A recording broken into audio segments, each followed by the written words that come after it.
Cara, é excelente, Elisa. O professor tem uma... Nossa, é perfeito o tributário. Obrigado, Fernando. Boa Não noite que a o todos. constitucional fosse ruim, não, mas o tributário é muito bom. Tá bom. Obrigado, Fernando. Boa noite a todos, sejam bem-vindos. Hoje nós vamos fazer a nossa 22ª aula de Constitucional para nós encerrarmos aí com a ordem econômica e financeira. Então, sejam bem-vindos ao nosso curso de resolução de exercícios da Consulplan e da VUNESP. Consulplan e da VUNESP. Então, esse nosso curso, ele vai preparar vocês aí para o concurso do Mato Grosso do Sul e também para o de Alagoas. Especificamente, hoje, nós vamos tratar da ordem econômica e financeira, que vem a ser o capítulo 7º da nossa Constituição, a partir do artigo 170. Capítulo 7º, perdão, título 7º. Título 7º da ordem econômica e financeira. Título 7º, começamos com o capítulo 1 dos princípios gerais da atividade econômica. Princípios da atividade econômica. 170, 171, revogado, 172, 173, até o 181. Depois o capítulo 2, que é muito importante para nós aqui do RI, da política urbana.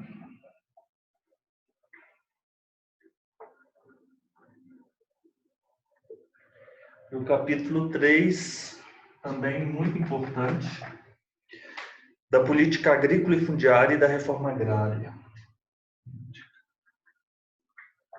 Agrícola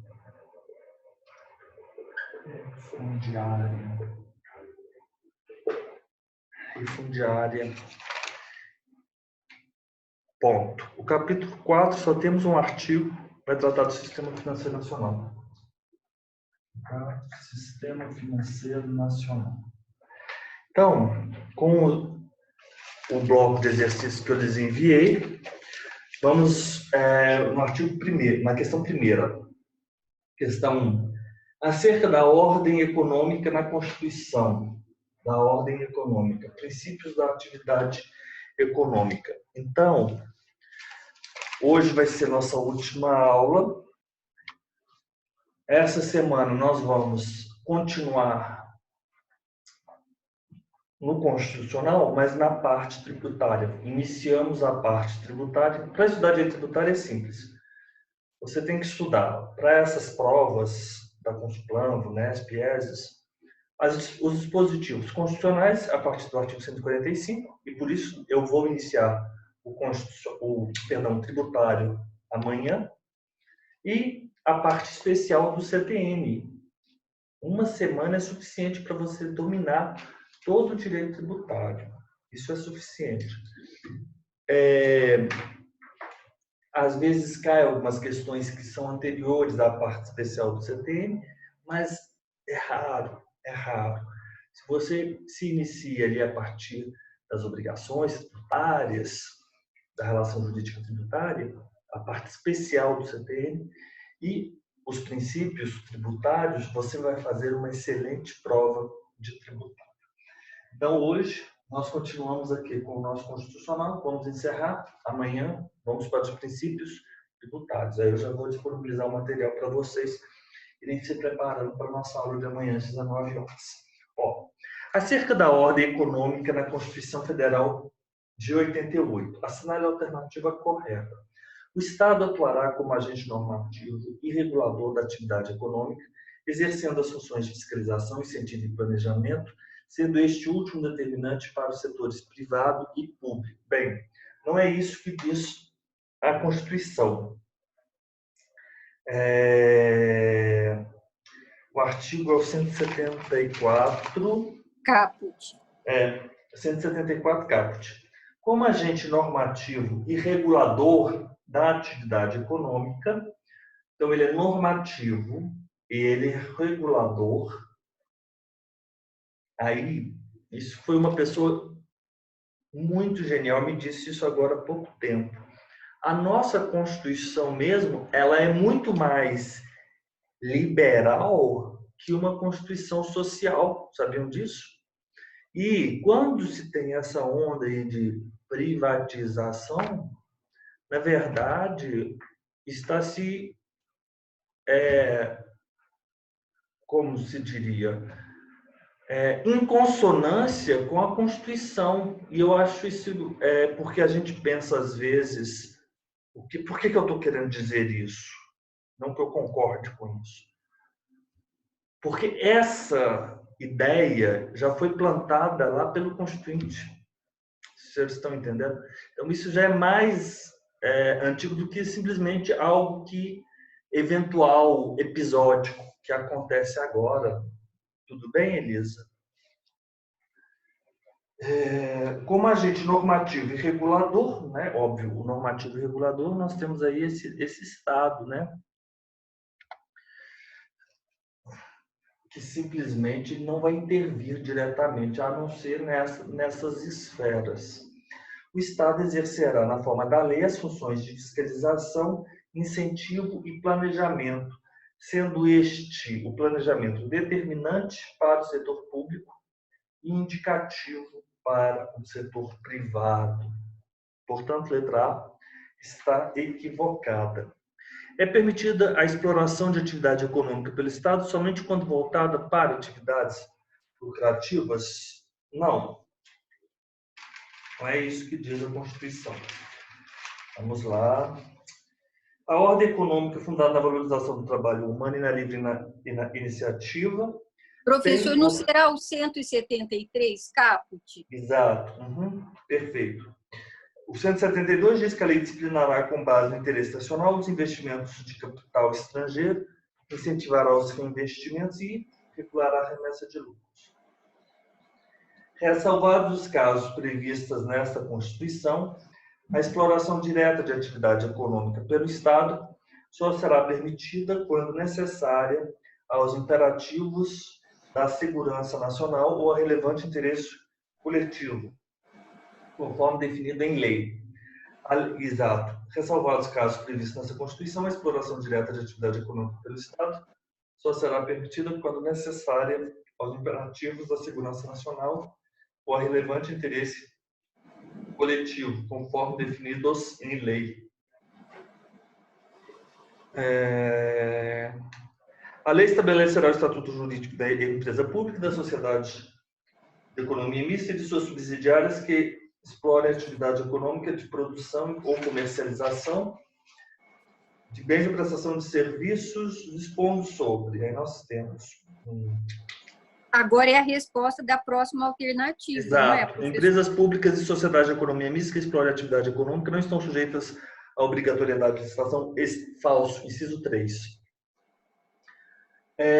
Dispondo sobre função social e formas de fiscalização pelo Estado e pela sociedade, a sujeição ao regime jurídico próprio das empresas privadas, inclusive quanto aos direitos e obrigações civis, comerciais, trabalhistas e tributários. Essa questão cai demais. Licitação e contratação de obras e serviços, compras e alienações, observados os princípios da administração pública, a constituição e o funcionamento dos conselhos de administração e fiscal, com a participação de acionistas minoritários, os mandatos, a avaliação de desempenho e a responsabilidade dos administradores. Empresas públicas e sociedades de economia mista que explorem a atividade econômica estão sujeitas ao regime jurídico próprio das empresas privadas. Exato, inciso 2. A sujeição ao regime jurídico próprio das empresas privadas, inclusive quanto aos direitos e obrigações civis, comerciais, trabalhistas e tributários. Empresas públicas e sociedades de economia mistas poderão gozar de privilégios fiscais não extensivos aos do setor privado? Não. Porque onde temos, parágrafo 2º. Parágrafo 2º. As empresas públicas e as sociedades de economia mista não poderão gozar de privilégios fiscais não extensivos às do setor privado. Eu vou perguntar isso de uma outra maneira, que eu já vi uma questão. Elas podem gozar de benefícios fiscais? Sim, desde se perguntarem, só hipoteticamente, nestes termos. As empresas públicas e as sociedades de economia mista poderão gozar de privilégios fiscais? Poderão. Poderão. Vocês entenderam a lógica? Desde que esses privilégios fiscais também sejam extensivos àquelas do setor privado. Ótimo. Então, muito interessante, nós tratamos aí do título 7º. 2. Um dos princípios consagrados na Constituição no campo da ordem econômica é o da livre iniciativa. Todavia, ela reserva para o Estado o monopólio de algumas atividades econômicas que o Constituinte reputou estratégicas. Assinale a alternativa que trata corretamente desse modelo de atividade que são monopolizadas pela União. A resposta dessa questão, nós temos que ir no artigo 177. Nós temos que são monopólio da União a pesquisa e lavra das jazidas de petróleo e gás natural e outros hidrocarbonetos fluidos, a refinação do petróleo nacional ou estrangeiro, a importação e exportação dos produtos e derivados básicos resultantes das atividades previstas nos incisos anteriores, o transporte marítimo do petróleo bruto de origem nacional ou de derivados básicos de petróleo produzidos no país, bem assim o transporte por meio de conduto de petróleo bruto, seus derivados e gás natural de qualquer origem, a pesquisa, lavra, o enriquecimento, o reprocessamento, a industrialização e o comércio de minérios, minerais nucleares e seus derivados, com exceção dos radioisótopos, cuja produção, comercialização e utilização poderão ser autorizadas sob o regime de permissão, conforme as alíneas B e C do inciso 23 do caput do 21. Vamos lá. A refinação e a distribuição do petróleo nacional ou estrangeiro. A refinação do petróleo nacional, não. A distribuição, não. A refinação, apenas, inciso 2, a refinação do petróleo nacional ou estrangeiro. B. A importação, a exportação e o comércio interno do petróleo, do gás natural e de seus derivados. A importação e a exportação, o comércio interno, não. Do petróleo. Do petróleo, não. Aqui, a distribuição, comércio interno, não. Comércio interno, não. O transporte por meio de conduto do petróleo bruto, seus derivados e gás natural de origem nacional ou estrangeira. O transporte marítimo do petróleo bruto de origem nacional ou de derivados, bem assim como o transporte por meio de conduto, é o inciso 4º. O conduto é do petróleo bruto, seus derivados e gás natural de qualquer origem. O transporte por meio de conduto de petróleo bruto, seus derivados e gás natural de qualquer. Então, letra C. A União pode contratar com empresas públicas ou privadas, nos termos da lei, para pesquisa, lavra e enriquecimento de minério, minerais nucleares e seus derivados. Para pesquisa? A pesquisa, não. A pesquisa, a lavra, o enriquecimento, o reprocessamento, a industrialização e o comércio de minérios e minerais nucleares e seus derivados, com exceção dos radioisótopos, cuja produção e comercialização é certa. Mas o inciso 5º, não. Portanto, 2, letra C. 3. A soberania nacional, a propriedade privada, a livre concorrência, a defesa do consumidor, a redução das desigualdades regionais e sociais, assim como o livre exercício de qualquer atividade econômica, independentemente de autorização de órgão público, são alguns dos princípios da ordem econômica. Então, se nós formos aqui no artigo 170, nós vamos observar que a ordem econômica é fundada na valorização do trabalho humano e na livre iniciativa. E temos aí todos os princípios. Continuamos aqui. 4.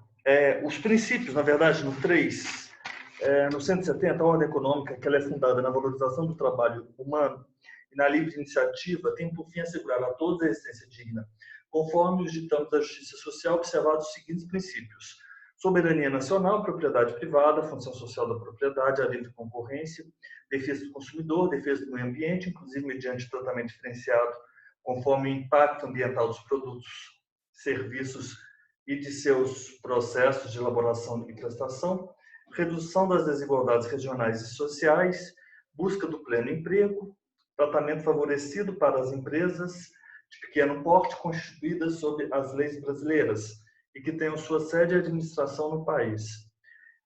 Parágrafo único. É assegurado a todos o livre exercício de qualquer atividade econômica, independentemente de autorização de órgãos públicos, salvo os casos previstos em lei. 4. Assinale a alternativa cujo conteúdo está de acordo com o disposto nas súmulas vinculantes do STF. Agora, vamos lá para as súmulas vinculantes. A gente está ficando craque nessas súmulas, né? Porque nós temos resolvido aí vários exercícios com as súmulas. Não viola a Constituição Federal, a lei ou ato normativo estadual ou distrital que disponha sobre sistemas de consórcios e sorteios, inclusive bingos e loterias. Isso é falso, súmula vinculante 2. Nós sabemos que viola, né? Porque isso é privativo da União. A defesa técnica por advogado é indispensável no processo administrativo disciplinar e sua falta ofende a Constituição. Não, pelo contrário, é a súmula vinculante 5. Súmula vinculante 5. Não, a defesa técnica ela é dispensada. O cálculo de gratificações e outras vantagens do servidor público incide sobre o abono utilizado para se atingir o salário mínimo? Falso. Súmula vinculante 15. Não. O cálculo de gratificações e outras vantagens não incide sobre o abono utilizado para se atingir o salário mínimo. Não fere a Constituição Federal a exigência de depósito prévio como requisito de admissibilidade? Falso. Súmula vinculante 28. Fere, né, a Constituição a exigência de depósito prévio como requisito de admissibilidade de ação judicial na qual se pretende discutir a exigibilidade do crédito tributário. Ofende o princípio da livre concorrência a lei municipal que impede a instalação de estabelecimentos comerciais do mesmo ramo em determinada área. Súmula vinculante 49. Ofende o princípio da livre concorrência a lei municipal que impede a instalação de estabelecimentos comerciais do mesmo ramo em determinada área. Então, letra E é a resposta correta.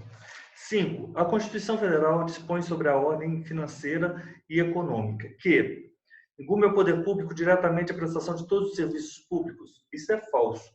O artigo 175, ele diz o seguinte, que incumbe ao poder público, na forma da lei, diretamente ou sob regime ou indiretamente, diretamente ou indiretamente. Indiretamente, sob o regime de concessão ou permissão, sempre através de licitação, a prestação de serviços públicos, né? Então, 5, letra A, falsa, com fundamento no artigo 175. Cada ente federativo disporá sobre o transporte e a utilização de materiais radioativos nos seus territórios, constituem monopólio da União.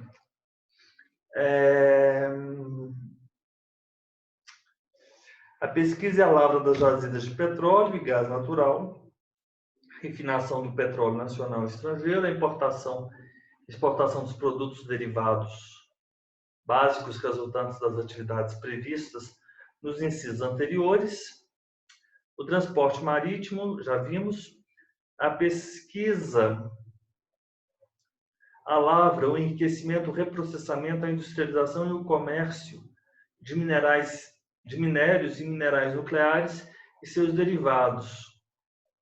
Ok? É este o fundamento.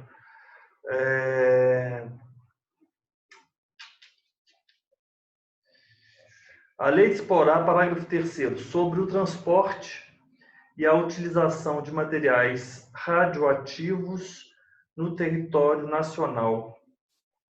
Então, não. A lei federal. Lei federal. Cada ente, não, a União. Falso, com fundamento no parágrafo 3º. Não dependerá de autorização ou concessão ou aproveitamento de energia renovável de capacidade reduzida. Parágrafo 4º do 176. Não dependerá de autorização ou concessão ou aproveitamento do potencial de energia renovável de capacidade reduzida. 176. As jazidas em lavra ou não e demais recursos minerais e os potenciais de energia hidráulica constituem propriedade distinta da propriedade do solo para efeito de exploração ou aproveitamento e pertencem à União, garantida ao concessionário a propriedade do produto da lavra. Aí temos o parágrafo 1º, parágrafo 2º, é assegurada a participação ao proprietário do solo dos resultados da lavra, na forma e no valor que dispuser a lei. Parágrafo 3º. A autorização de pesquisa será sempre por prazo determinado e as autorizações e concessões previstas neste artigo não poderão ser cedidas ou transferidas total ou parcialmente sem prévia anuência do poder concedente. Parágrafo 4º. Não dependerá de autorização ou concessão o aproveitamento do potencial de energia renovável de capacidade reduzida. D. A autorização para pesquisa de recursos naturais será sempre por prazo indeterminado e as autorizações e concessões poderão ser cedidas ou transferidas total ou parcialmente, independentemente. Falso. 176, parágrafo 3º. A autorização de pesquisa será sempre por prazo determinado e as autorizações e concessões previstas nesse artigo não poderão ser cedidas ou transferidas total ou parcialmente sem prévia anuência do poder concedente. A pesquisa, a lavra, o enriquecimento, o reprocessamento, a industrialização e o comércio de minerais e minerais nucleares não constituem monopólio da União. Falso. 177. Ele diz que constitui monopólio da União.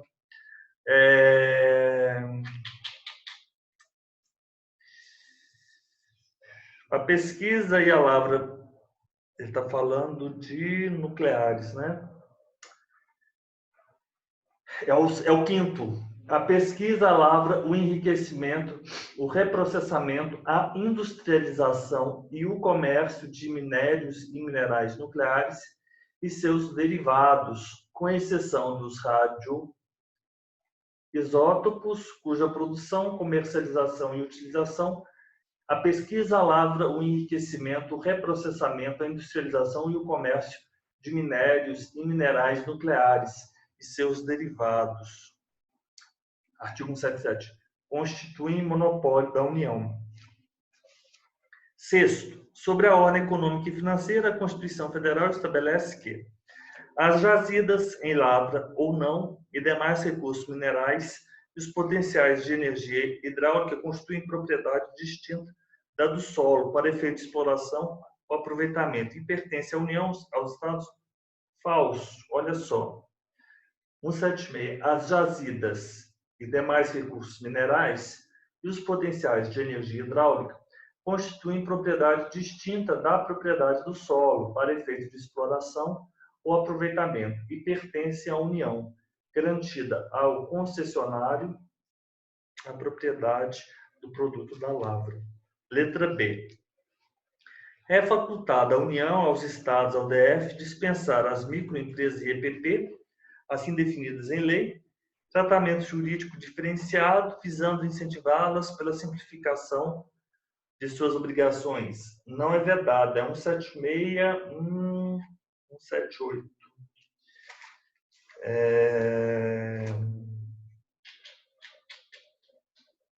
179.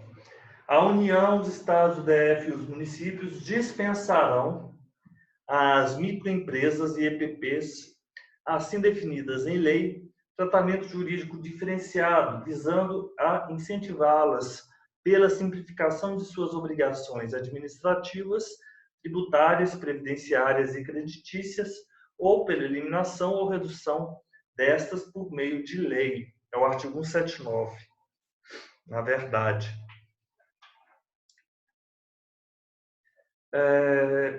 A lei disporá sobre a ordenação dos transportes aéreo, aquático e terrestre, devendo, quanto à ordenação do transporte internacional, observar os acordos firmados pela União, atendido o princípio da reciprocidade.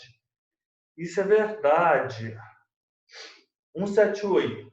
A lei disporá, isso é verdade, a resposta. 178. A lei disporá sobre a ordenação dos transportes aéreo, aquático e terrestre, devendo, quanto à ordenação do transporte internacional, observar os acordos firmados pela União, atendido o princípio da reciprocidade. Na ordenação do transporte aquático, a lei estabelecerá as condições em que o transporte de mercadorias na cabotagem e a navegação interior poderão ser feitos por embarcações estrangeiras. A lei disporá sobre a ordenação dos transportes aéreo, aquático e terrestre. É o 178, de novo. Devendo, quando a ordenação do transporte internacional, observar os acordos firmados pela União? Não. Apenas, sim, isso é verdade. Pelos estados, DF e municípios, atendida a anterioridade? Não. Observar os acordos firmados pela União, atendido o princípio da reciprocidade. 7. Vamos adiante. Ressalvados os casos previstos na Constituição, a exploração direta de atividade econômica pelo Estado só será permitida quando necessária aos imperativos de segurança nacional ou relevante interesse coletivo, conforme definidos em lei. Isso é verdade. É 173, né? Ressalvados os casos previstos na Constituição, a exploração direta de atividade econômica pelo Estado só será permitida quando necessária aos imperativos da segurança nacional ou a relevante interesse coletivo, conforme definidos em lei. Ressalvados os casos previstos nessa Constituição, a exploração direta de atividade econômica pelo Estado só será permitida quando necessária aos imperativos da segurança nacional ou a relevante interesse coletivo, conforme estabelecido em lei. Letra A, resposta correta. B. As empresas públicas e as sociedades de economia mista poderão gozar de privilégios fiscais não extensivos aos do setor privado? Isso é falso. Parágrafo 2º. As empresas públicas e as sociedades de economia mista não poderão gozar de privilégios fiscais não extensivos às do setor privado. Ok. Parágrafo 2º. A União, os Estados do DF estabelecerão o estatuto jurídico da empresa pública, da sociedade de economia mista e de suas subsidiárias que explorem atividade econômica de produção, comercialização de bens ou de prestação de serviços.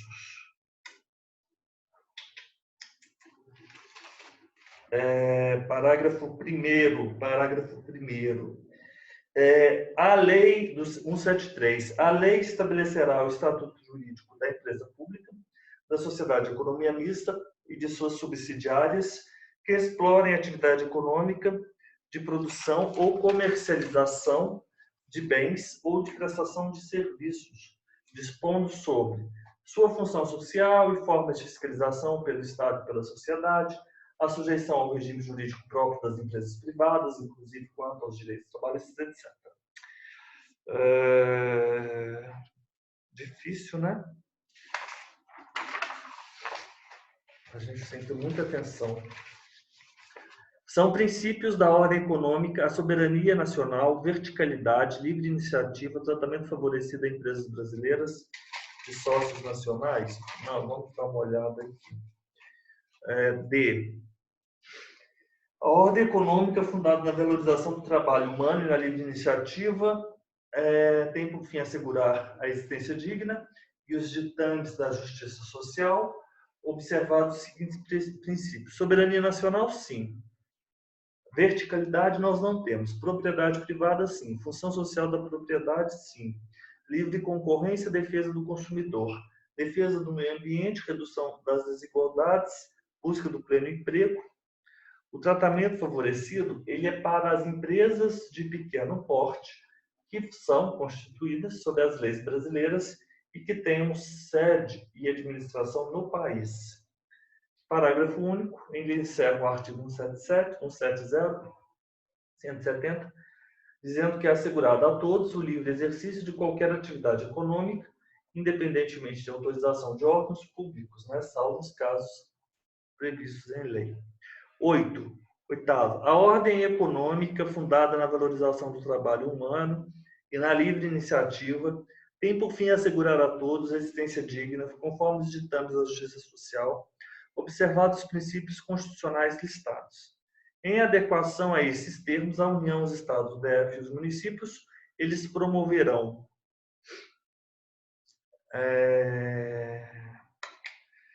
a gente tem que ir no 177 e no 180.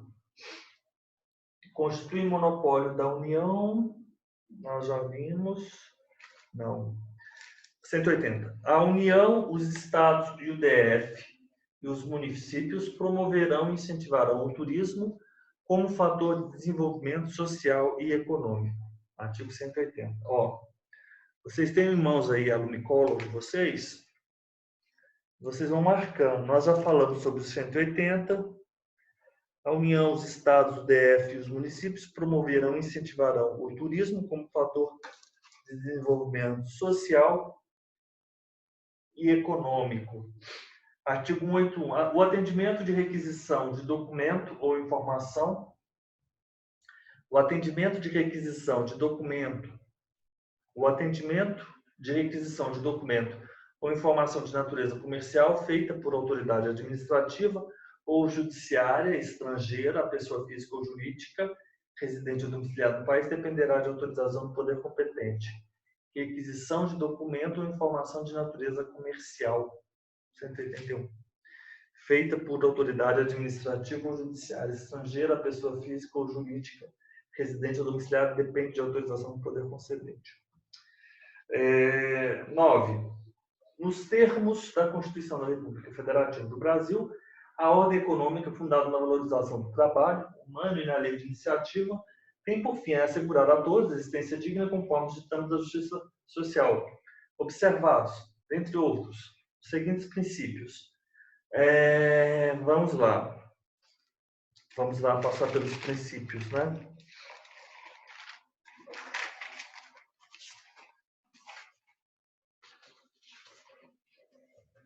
Princípios.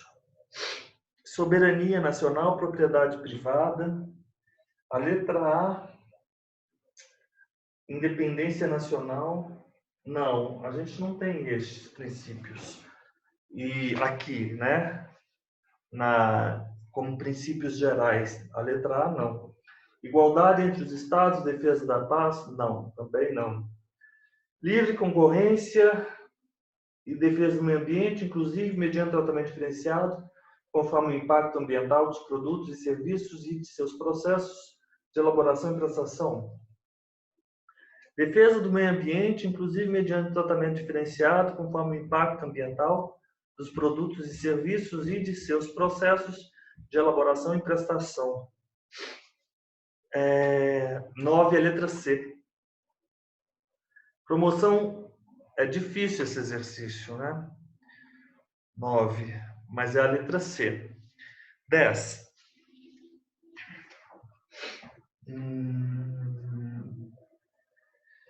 É correto afirmar que, em seu título 7º, a Constituição dispõe que a lei estabelecerá o estatuto jurídico da empresa pública e da sociedade economia mista, que explore a atividade econômica de produção e comercialização de bens, as quais se sujeitarão ao regime próprio das empresas privadas e gozarão de privilégios fiscais adequados às finalidades estatutárias. O parágrafo 1º diz o seguinte, que a lei estabelecerá o estatuto jurídico da empresa pública, da sociedade de economia mista e de suas subsidiárias, que explore a atividade econômica de produção ou comercialização de bens ou de prestação de serviços, dispondo sobre sujeição ao regime próprio das empresas privadas. Tudo bem.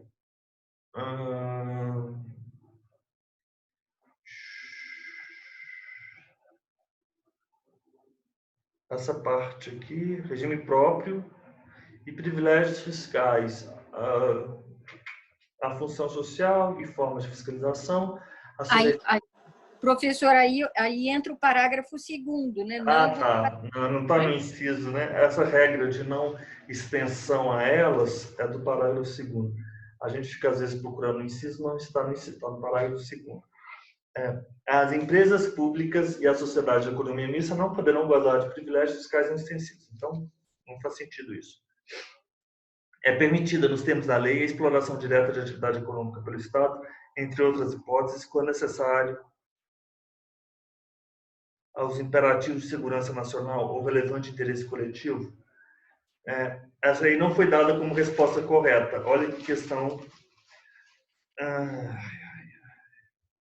Ressalvados os casos previstos nessa Constituição, ela é diferente disso.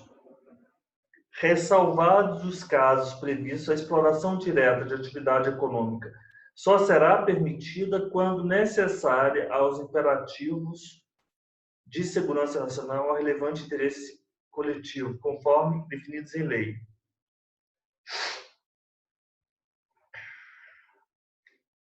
A exploração de atividade, na verdade, a eleição ou a escolha ou a definição do que é imperativo de segurança nacional ou a relevante interesse coletivo, isso é que é definido em lei. Vocês estão entendendo? E as hipóteses em que se permite a atuação do Estado na ordem econômica e financeira são hipóteses excepcionais constitucionais. Mas muito difícil. Para mim, essa questão devia ter sido anulada, professor. Bem, essa foi a justificativa. Mas eu acho... Também eu não concordo muito com isso também, não, Elisa. Porque na Constituição está dizendo que só será permitida a exploração direta, né? Mas, assim, é só por causa do só, mas é permitida. Eu não acho que essa questão deveria ter sido anulada. Mas ela falou só aonde? Na letra B.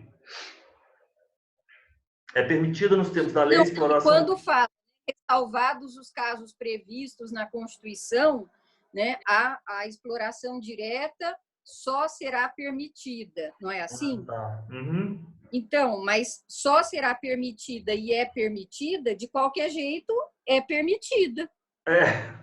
É verdade. É que nenhum candidato a juiz vai criar caso com a banca, mas, para mim, isso daqui está errado. Bem, a letra C foi considerada correta, de qualquer forma, né?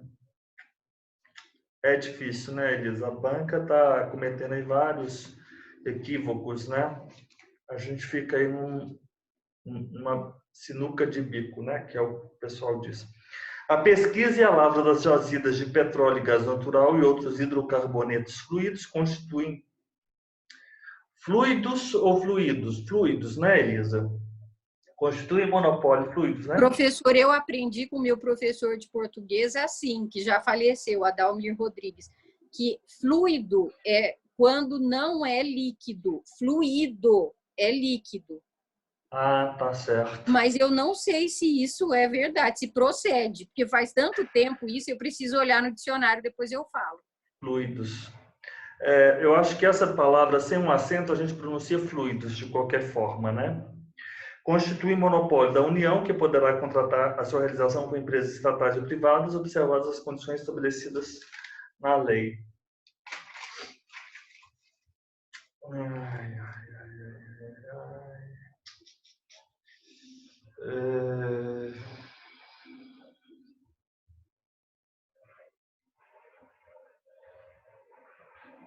É o parágrafo 1º. Ó, a pesquisa e a lavra das jazidas do, perdão, 177, né? Constitui monopólio da União. A pesquisa e a lavra das jazidas de petróleo e gás natural e outros hidrocarbonetos fluidos. A pesquisa constitui monopólio da União, que poderá contratar a sua realização com outras empresas estatais ou privadas. Isso se encontra aqui no parágrafo 1º. A União poderá contratar com empresas estatais ou privadas a realização das atividades previstas no inciso 1 a 4º. Não a pesquisa, a última dos minerais e minérios e minerais nucleares e seus derivados, não. É só do 1 ao 4º. Observem aí, no parágrafo 1º. Observadas as condições estabelecidas em lei. Então, a pesquisa e a lavra das jazidas de petróleo e gás natural e outros hidrocarbonetos fluidos pode ser contratada, a União pode contratar com empresas estatais ou privadas a realização dessas atividades. Letra D. A pesquisa e a lavra de recursos minerais somente poderão ser efetuados mediante autorização ou concessão da União no interesse nacional por brasileiros ou empresa brasileira de capital nacional. A pesquisa e a lavra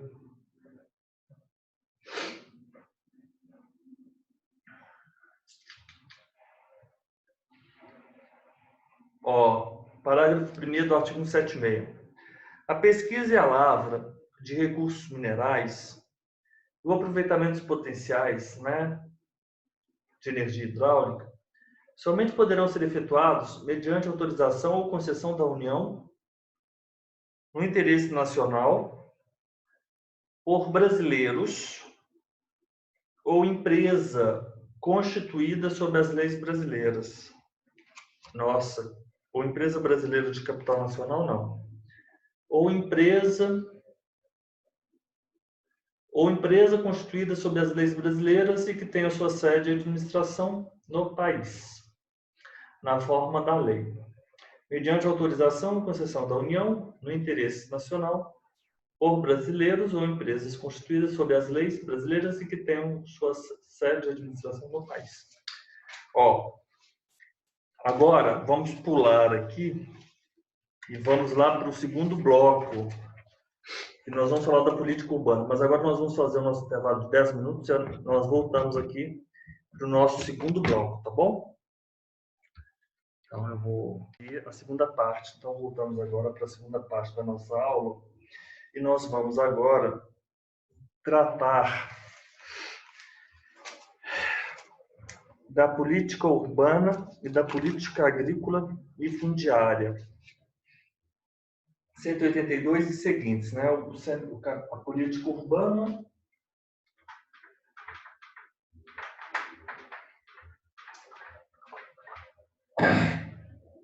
Vamos lá. Todos os municípios são obrigados a editar o plano diretor, que é a lei municipal que define os requisitos para que a propriedade urbana atenda à função social? Isso é falso. Isso está no parágrafo 1º do 182. Artigo 182, Elisa, vamos lá. A política de desenvolvimento urbano, que é executado pelo poder público municipal, e aí você vai ter uma interpretação lato, né, dessa expressão, tanto o executivo, óbvio, né, e o legislativo, né? Conforme diretrizes gerais fixadas em lei, tem por objetivo ordenar o pleno desenvolvimento das funções sociais da cidade e garantir o bem-estar de seus habitantes. O plano diretor, ele é aprovado pela Câmara Municipal e ele é obrigatório para cidades com mais de 20 mil habitantes. É um instrumento básico da política de desenvolvimento e de expansão urbana. Elisa, para estudar direito imobiliário, eu nunca tive essa matéria na faculdade, nem sei se existia na minha época. Você teve essa matéria? Professor, eu acho que não existe ainda essa matéria. Não é obrigatória, pelo menos. Então, o direito imobiliário, a gente começa por aqui. Por aqui. Por isso que ele é tão importante. O plano diretor, aprovado pela Câmara Municipal, obrigatório para cidades com mais de 20 mil habitantes, é o instrumento básico da política de desenvolvimento e expansão urbana. São requisitos para que o imóvel rural cumpra sua função social, dentre outros, o aproveitamento racional e adequado, a preservação do meio ambiente e a observância das normas trabalhistas.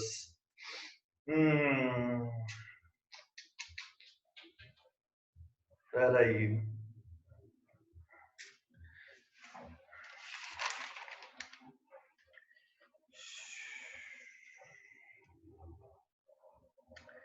Elisa. A função social é cumprida quando a propriedade rural atende simultaneamente, segundo critérios e graus de exigência estabelecidos em lei, aos seguintes requisitos: aproveitamento racional e adequado, utilização adequada dos recursos naturais disponíveis e preservação do meio ambiente, observância das disposições que regulam as relações de trabalho, exploração que favoreça o bem-estar dos proprietários e dos trabalhadores. A função social quando a propriedade rural atende simultaneamente aos seguintes requisitos, segundo critérios e graus de exigência estabelecidos em lei. Seguintes requisitos: aproveitamento racional e adequado, utilização adequada dos recursos naturais disponíveis e preservação do meio ambiente, observância das disposições que regulam as relações de trabalho, exploração que favoreça o bem-estar dos proprietários e dos trabalhadores.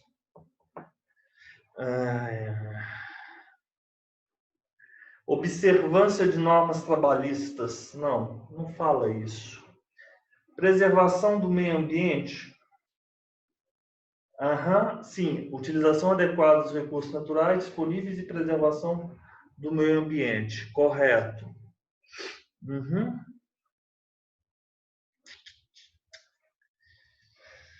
É difícil, não? Mas é essa a resposta, não é, professor, ou não? Não é essa. Na observância das normas. Mas Vamos aí adiante. fala observância das disposições que regulam as relações de trabalho, não é a mesma coisa? Deixa-me ver o gabarito dessa questão, Elisa.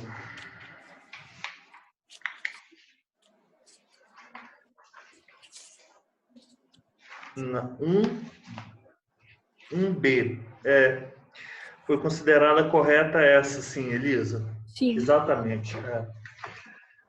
São requisitos para o poder público. Vamos adiante, vamos lá. Então, aproveitamento racional e adequado, preservação do meio ambiente, sim, e observância das disposições que regulam as relações de trabalho.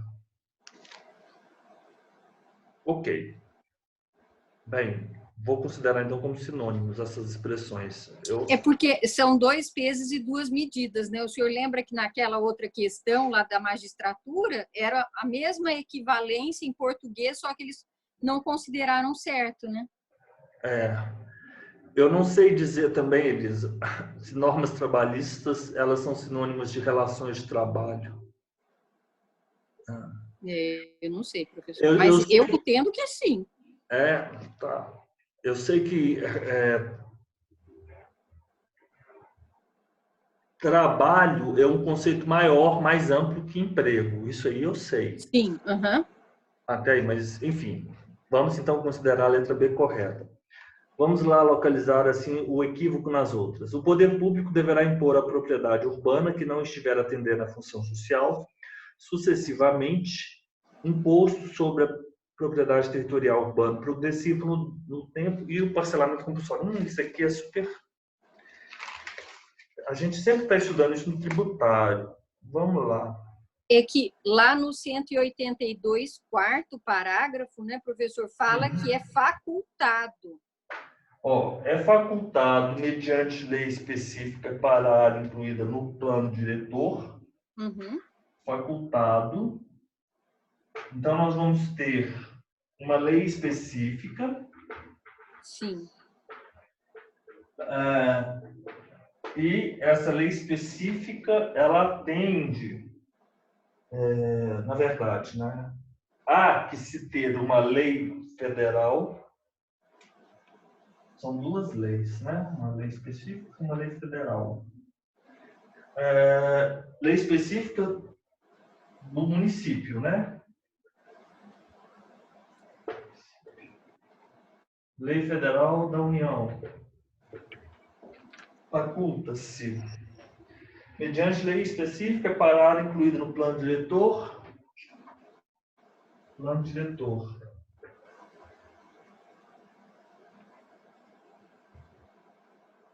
O quê? Do proprietário de solo urbano. Proprietário, solo urbano. Esse solo urbano, ele não é edificado. Não é edificado. Ou ele é subutilizado. É o estacionamento clássico, o exemplo clássico, né? Ou não utilizado. Não utilizado, que promova seu adequado aproveitamento. Adequado aproveitamento.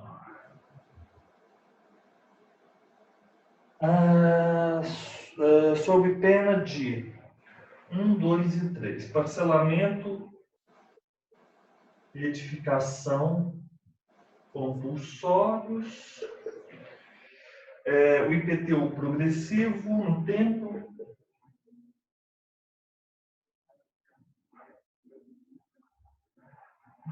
progressivo no tempo, e o 3, desapropriação com pagamento, é aquela hipótese, né?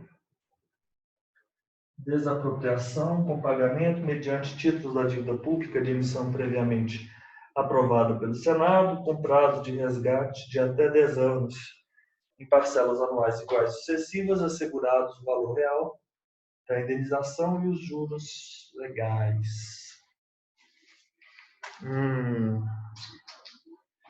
O poder público deverá impor à propriedade urbana que não estiver atendendo à função social sucessivamente o IPTU e o parcelamento compulsório?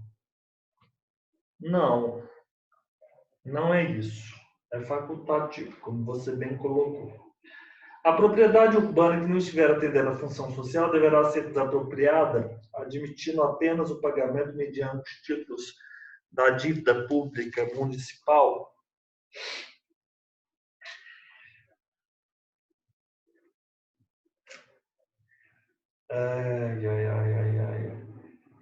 Não, as desapropriações de imóveis.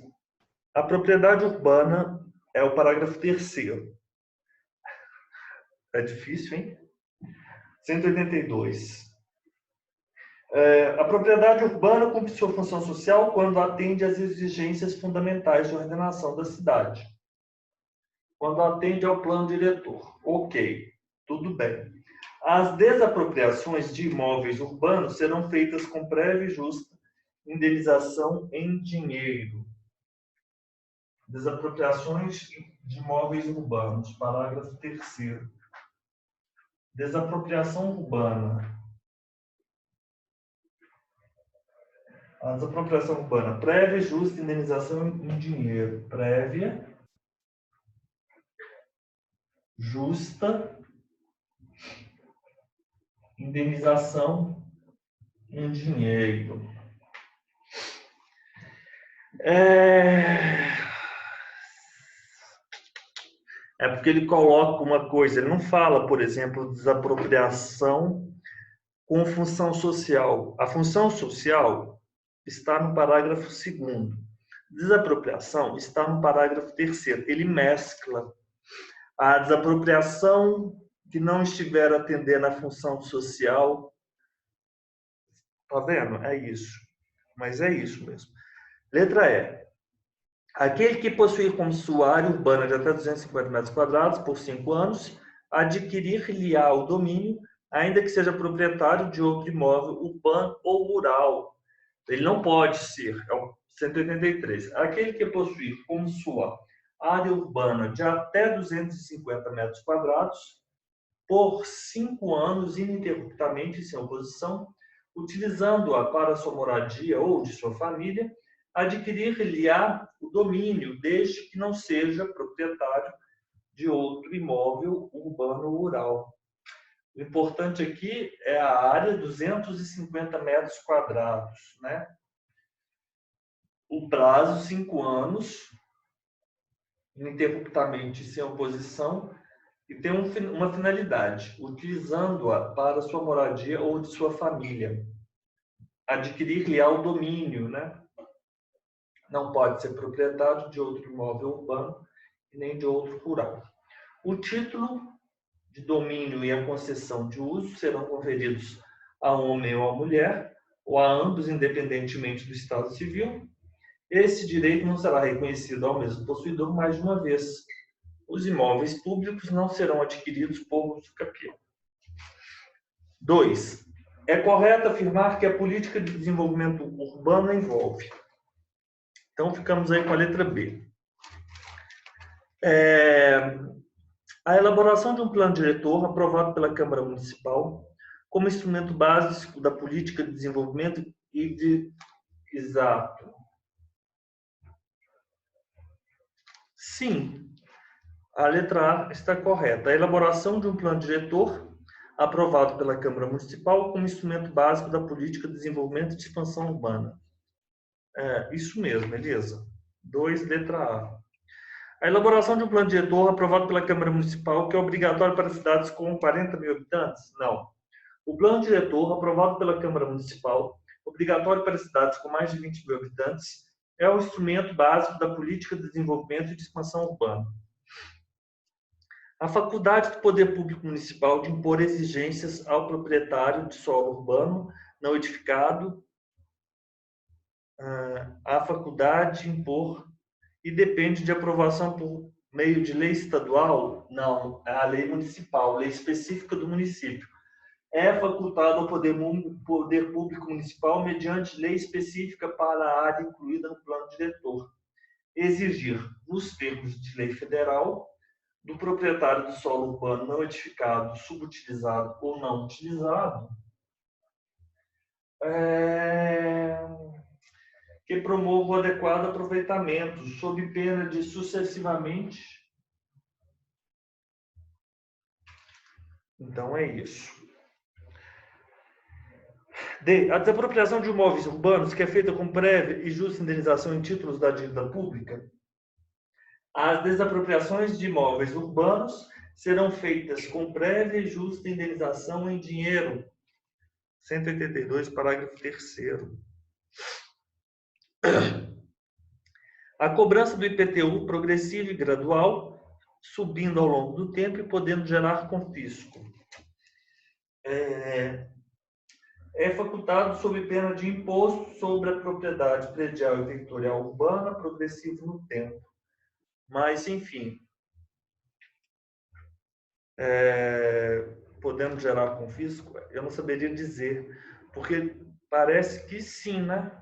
Mas esse não, eu sei que não. Eu não sei onde está, mas tem lá na parte da tributação e do orçamento, tem a vedação ao confisco, num daqueles limites ao poder de tributar. Exato. Justamente por causa do plano Collor, lembra?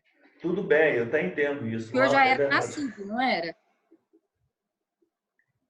No plano Collor de 1990, houve confisco. Então, lá tem alguma coisa relativa a confisco, que é vedado.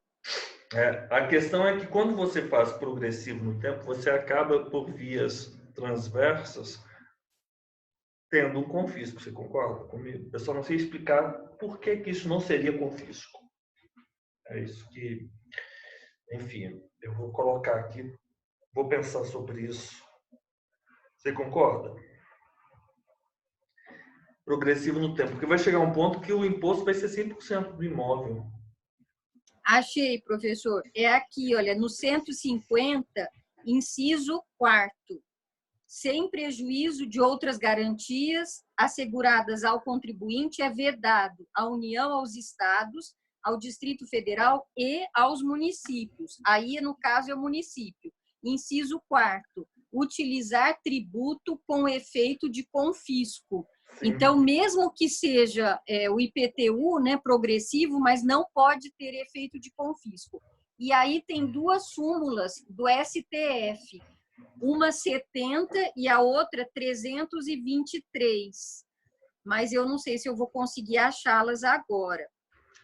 Quer que eu veja, professor?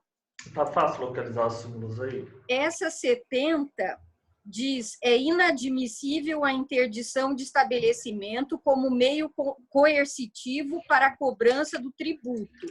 E a 323 é inadmissível a apreensão de mercadorias como meio coercitivo para o pagamento de tributos.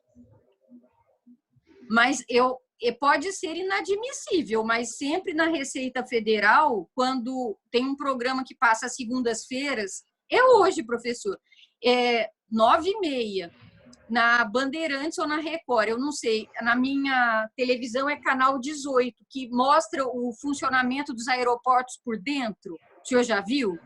Acho que já. Aí todo mundo que chega com mercadoria, eles apreendem quando tem sinal de confisco, de contrabando, de descaminho, né? Uhum. Porque em uma quantidade que é considerada que eles não permitem, a Receita Federal não permite. Eles apreendem.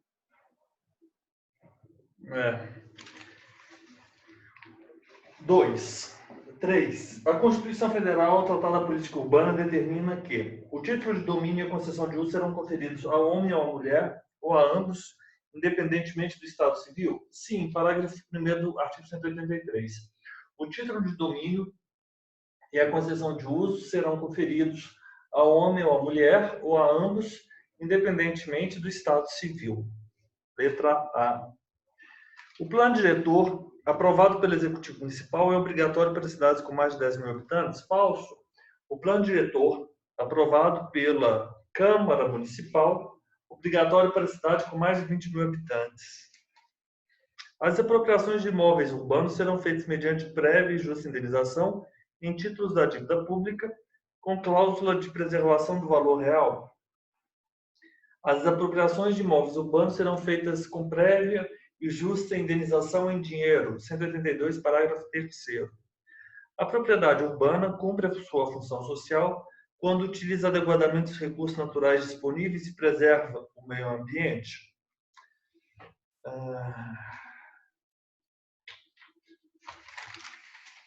Vamos lá. Não é o parágrafo 2º, professor? Não, é o 186. A função social é cumprida quando a propriedade rural... Ah, não, ele está falando da rural. A urbana... É no parágrafo 2º, Ah, não é? tá, perfeito, Elisa. É o parágrafo 2º, é verdade. A propriedade urbana cumpre sua função social quando atende às exigências fundamentais de ordenação da cidade expressas no plano diretor. É o parágrafo 3º. Não, parágrafo 2º. A propriedade urbana cumpre sua função social quando atende às exigências fundamentais de ordenação da cidade expressas no plano diretor. A política de desenvolvimento urbano executada pelo Poder Público Municipal tem por objetivo o incentivo à pesquisa? Não, nada disso. A política de desenvolvimento urbano... Não é o caput, professor, do 180? Tem por objetivo ordenar o pleno desenvolvimento das funções sociais da cidade e garantir o bem-estar de seus habitantes. Nada disso. 4º. Então, 3, letra A. 4º. Conforme a Constituição Federal, os títulos da dívida pública de emissão previamente aprovados pelo Senado Federal, com prazo de resgate até 10 anos, em parcelas anuais, iguais e sucessivas, assegurados o valor real da indenização, destinam-se ao pagamento, aí é o parágrafo 4º, né? é facultado ao poder público das apropriações de imóveis urbanos.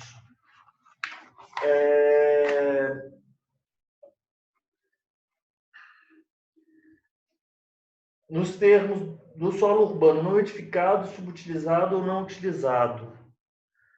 Imóveis urbanos em geral ou das desapropriações de imóveis urbanos que não estejam... Eu fico com a letra C, né? Das desapropriações de imóveis urbanos que não estejam cumprindo sua função social. Eu acho, então, Elisa, que nós podemos... Deixe-me ver aqui se esse é o gabarito mesmo. 4, letra C. De fato. Elisa, quando o imóvel ele não é edificado, ou ele é subutilizado, ou ele não é utilizado, essas hipóteses, segundo a FUNESP, são hipóteses de descumprimento ou não cumprimento da função social.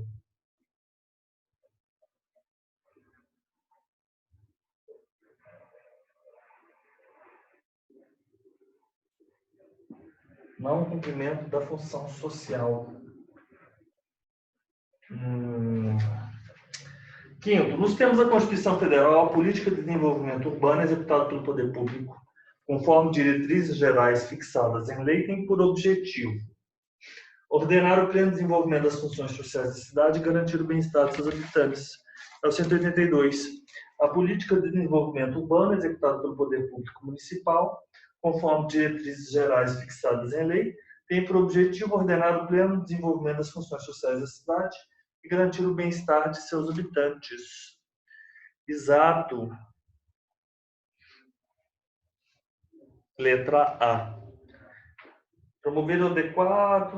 Não. Não é isso, não.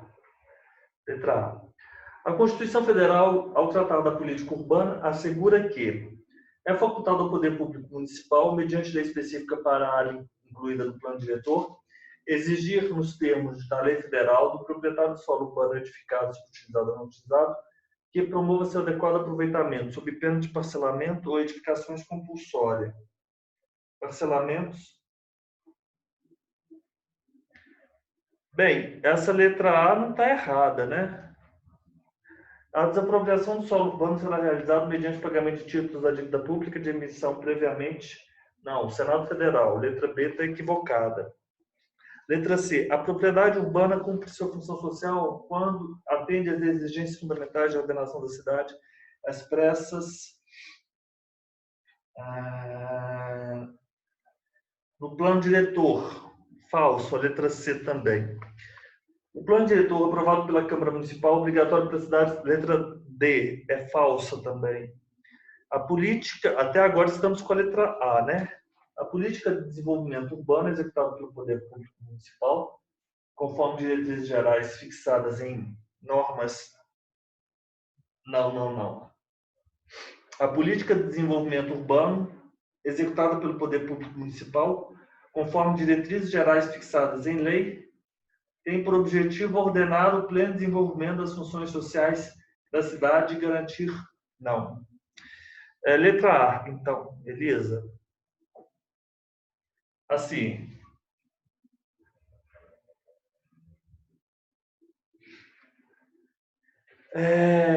Não está ipsis literis como está na Constituição, mas tudo bem. Faltou aí sucessivamente, né? Considerando as disposições constitucionais a respeito das regiões metropolitanas, aglomerações urbanas e microrregiões. A região metropolitana e as microrregiões apresentam-se como região urbana, formada por um grupo de municípios. Ixi, isso aqui já teve... Espera aí, eu já resolvi essa questão antes. E ela tem um problema que você precisa saber conceitos de geografia. Ou se encontra ali naquela... Espera aí.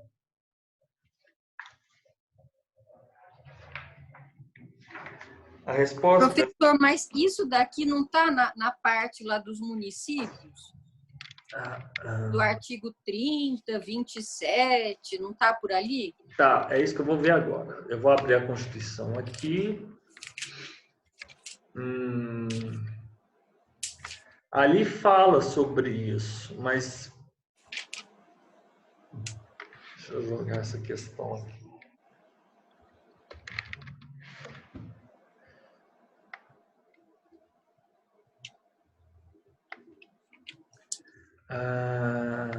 Vamos lá. Isso é jurisprudência do STF, Elisa. Conforme os majoritários de jurisprudência do STF, as regiões metropolitanas, letra A, as aglomerações urbanas e micro-regiões não possuem personalidade jurídica própria, bem como a sua instituição não prejudica ou limita a autonomia dos municípios envolvidos. O STF também diz que, segundo a responsabilidade pela regulação e prestação do serviço que atenderá a essas regiões metropolitanas não pode ficar restrita a um único ente federativo. A atribuição a órgãos e entidades somente estatais exclui a participação dos municípios, ferindo, inclusive, a autonomia deles. Isso aí são decisões do STF a respeito do tema. O STF já admitiu a criação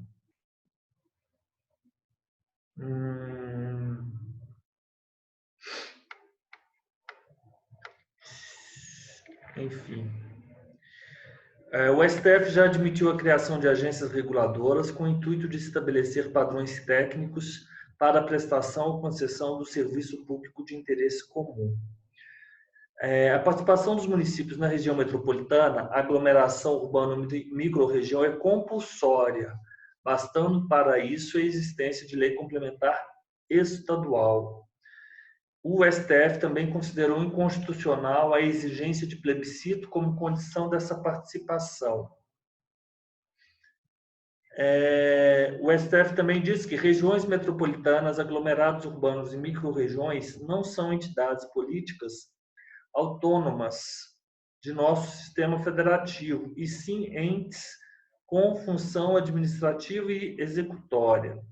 A participação dos municípios... Professor. Oi, pois não. Eu achei aqui no artigo 25, parágrafo 3º, é naquele capítulo 3º do título 2º, que trata da organização do Estado, quando fala dos Estados federados. Aí fala que os Estados poderão, mediante lei complementar, instituir regiões metropolitanas, aglomerações urbanas e microrregiões, constituídas por agrupamentos de municípios limítrofes,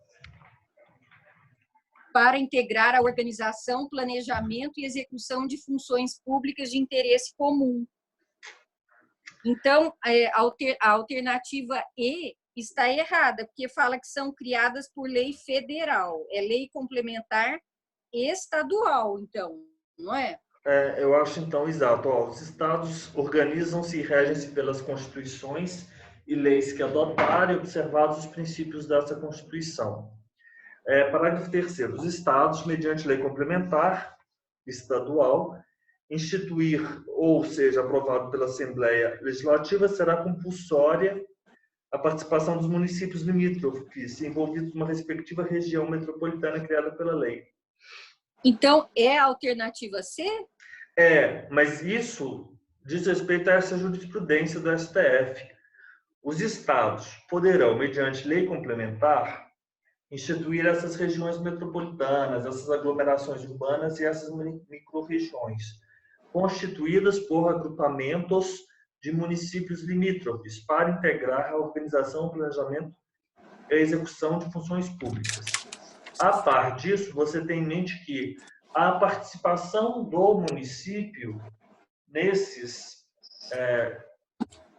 aglomerados, nessas regiões, nessas microrregiões, a participação é compulsória, bastando para isso existir essa lei complementar estadual, e é vedado, inclusive, o plebiscito, né? Não são pessoas novas, pessoas jurídicas. Na verdade, isso segundo o STF, qual seria a natureza jurídica? São entes com função administrativa e executória. Não são entidades políticas autônomas de nosso sistema federativo. É o 25, parágrafo 3º. Ok. 7. 8º.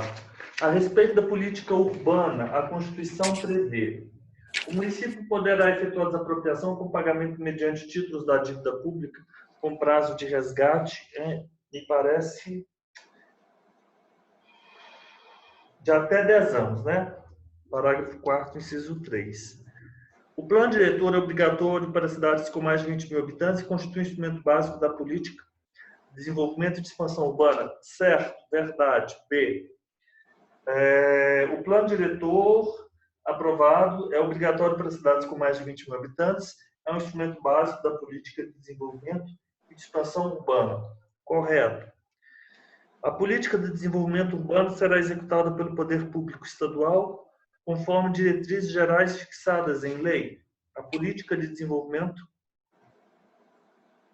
será pelo poder público municipal, né? É o caput do 182. Cada pegadinha a gente tem que ter uma atenção.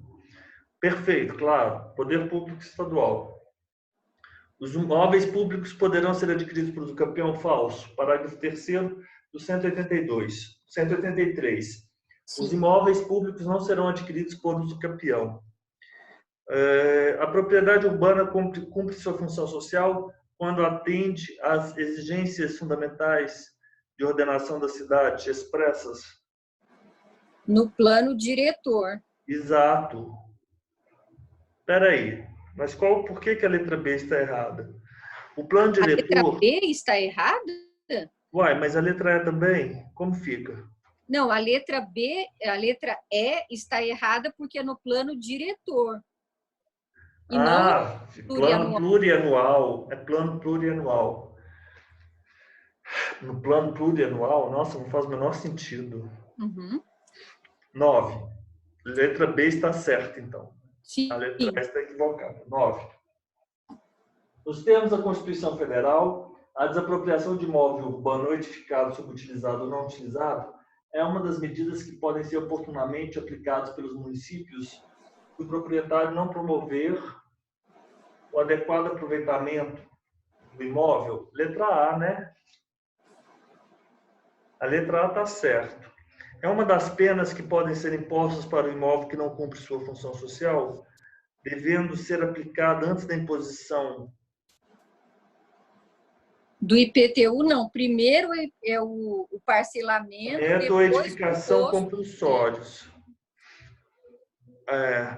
Deverá ser feita prévia e justa indenização em dinheiro falso de títulos da dívida pública aprovados, de emissão aprovada pelo Senado Federal. Né? A letra D também está errada no prazo.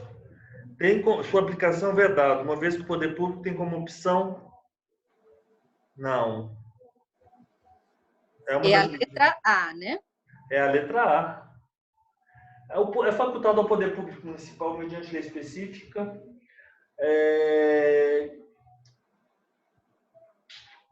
É facultado ao poder público municipal mediante lei específica para a área incluída no plano diretor, exigindo os termos da lei federal do proprietário do solo urbano não edificado, subutilizado ou não utilizado, que promova seu adequado aproveitamento sob pena sucessivamente de...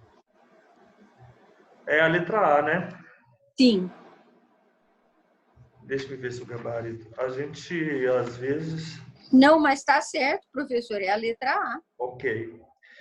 Então, vamos lá. O município de Pontal editou uma lei municipal instituindo taxa para custear o combate e extinção de incêndios em prédios, como obrigação do contribuinte. Isso foi e voltou. Você sabe essa discussão?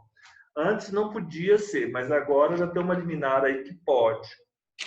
Não, isso eu não sei, professor. Eu lembro só da taxa de luz que teve, não teve? Não, teve essa questão STF e a taxa de incêndio. Enfim, até o último É STF e taxa de incêndio. Vamos ver em que pé anda.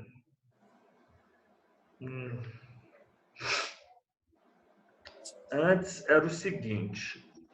Antes estava como inconstitucional essa cobrança.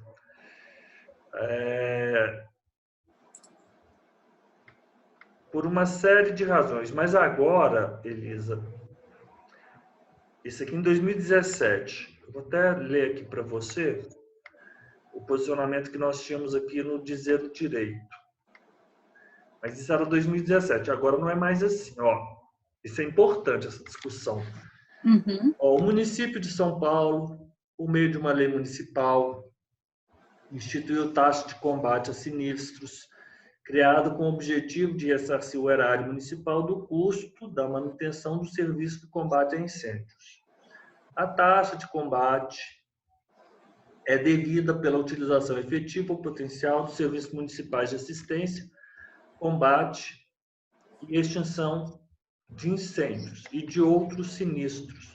A previsão dessa taxa é válida? Não. A prevenção e o combate a incêndios são atividades envolvidas pelo Corpo de Bombeiros, sendo consideradas atividades de segurança pública nos termos do 144. Sim, que fala dos corpos de bombeiros militares, né? Que foi modificado agora, não foi, professor? Que o senhor ressaltou que tem a criação daquela polícia penal. Dos estados. Federal, estadual e distrital. A segurança pública, por ser atividade essencial do Estado, e por isso é atividade essencial do Estado, e por isso ela, obrigatoriamente, ela deve ser sustentada por meio de impostos e não por taxas. Sim. Uhum. Era o que tínhamos, né? A jurisprudência do STF se consolidou no sentido de que a atividade de segurança pública é serviço público geral e indivisível. Este argumento que é importante que nós saibamos. Né? Sim, sim. Uhum. É o argumento. Né? Qual é o argumento que está sendo utilizado? Ó, a atividade de segurança pública é serviço público geral e indivisível, logo deve ser remunerado mediante imposto. Isso viola o artigo 145.2, a exigência de taxa para a sua fruição. Né? Desse modo, não é possível que, a pretexto de prevenir sinistros relativos a incêndio, venha o município substituir-se ao Estado com a criação de tributo. Sim. E o STF, ao apreciar o tema sobre a sistemática da repercussão geral, isso foi agora, em 2019, alterado. Fixou a seguinte tese: a segurança pública presente a prevenção e o combate de incêndios face no campo da atividade precípua pela unidade da federação e porque serviço essencial, e uma vez sendo serviço essencial, nesse porquê, nesse sentido, tem como viabilizá-la a arrecadação de impostos, não cabendo ao município a criação de taxa para tal fim. O Estado-membro poderia criar uma taxa de combate a incêndio? Então, a outra pergunta. A gente sabe que o município não pode. Esse não era o objeto principal da ação, mas o ministro Marco Aurélio sustentou que não. As atividades principais do Estado são viabilizadas mediante impostos. Ou seja, nem o município nem o Estado podem cobrar. Assim, as atividades de segurança pública, dentre elas a preservação e o combate a incêndios, devem ser sustentados por meio de impostos, de forma que nem mesmo o Estado poderia instituir validamente uma taxa para remunerar tais serviços. Mas, Elisa, agora em 2019 isso foi alterado, como a liminar do Dias Toffoli, 10A.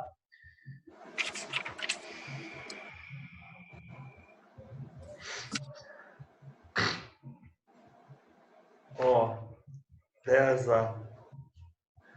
Ó, considerando a jurisprudência que fixou tese de redução a respeito da lei inconstitucional porque a segurança pública face pela unidade da federação, não cabendo ao município a criação da taxa por esses fins. Enfim, mas isso agora, eu não vou achar isso aqui. Taxa de incêndio, mas teve uma liminar dizendo que sim, poderia haver essa taxa de incêndio. O momento atual é isso. Taxa de incêndio em município.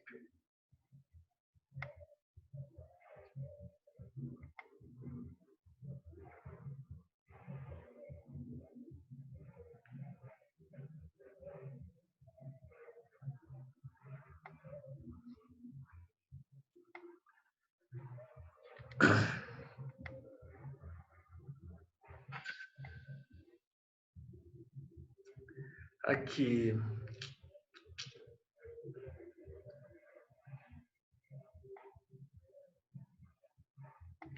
Achei, Elisa.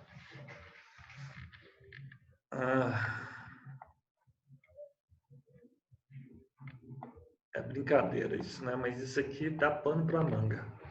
É uma boa questão, segunda etapa. O presidente do STF, Dias Toffoli, setembro de 2019, né? Restabeleceu a eficácia de norma do Estado de Minas Gerais que criou a taxa de segurança pública. Em termos de competência, a competência está correta, a competência, né? Em termos de competência, sim. E o instrumento, taxa, é que não. Mas em 2017 foi disto,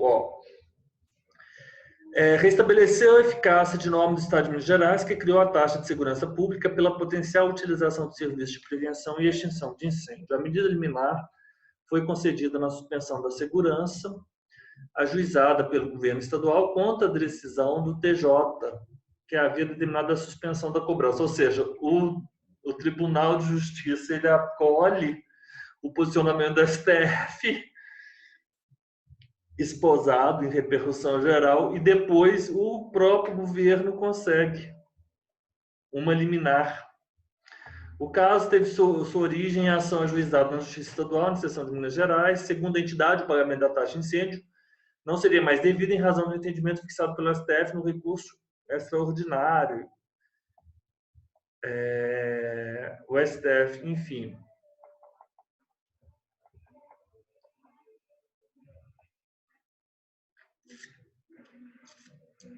Olha só, o argumento do Toffoli foi que, no julgamento do RE 643247, com repercussão geral, o plenário considerou inconstitucional a cobrança da taxa de combate a sinistros criada por lei municipal, ou seja, o precedente utilizado pelo TJMG para suspender a cobrança se limitou a analisar a competência do município para criar taxas. Nossa, mas você viu que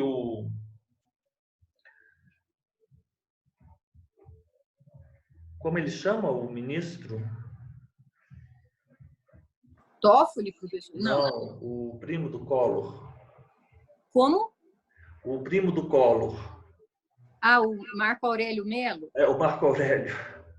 Você viu que o ministro Marco Aurélio ele já antecipando a isso e ele colocou já no voto dele que não, que o Estado também não poderia fazê-lo por taxa. Você entendeu a saída do Toffoli aqui?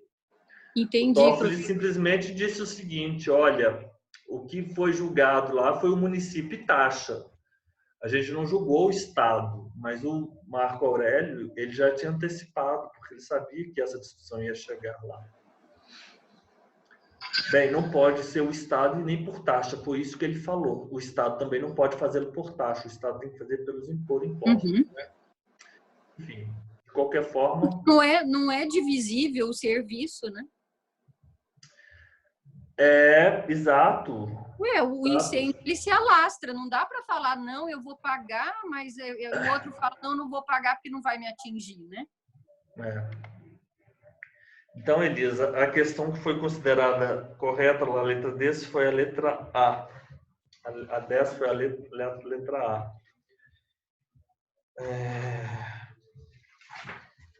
Enfim, amanhã nós vamos resolver 5 exercícios aqui da política urbana e eu vou passar o material de manhã. Eu vou vir. Então, Elisa, nós já vencemos essa parte da política urbana, essa outra parte dos princípios gerais da atividade econômica, e amanhã nós vamos ver 5 exercícios pertinentes à política agrícola e fundiária da reforma agrária, que é essa última parte, 184, 185, 186, 187, 188 até 191. São poucos artigos. Mas amanhã nós vamos olhar isso e nós já vamos adentrar na parte constitucional também, né? Então vai ficar ótimo. Nós fazemos aí mais uns exercícios 184, para nós termos aí todos os exercícios dessa última parte, da ordem econômica e financeira. Oi, Liz, então amanhã eu vou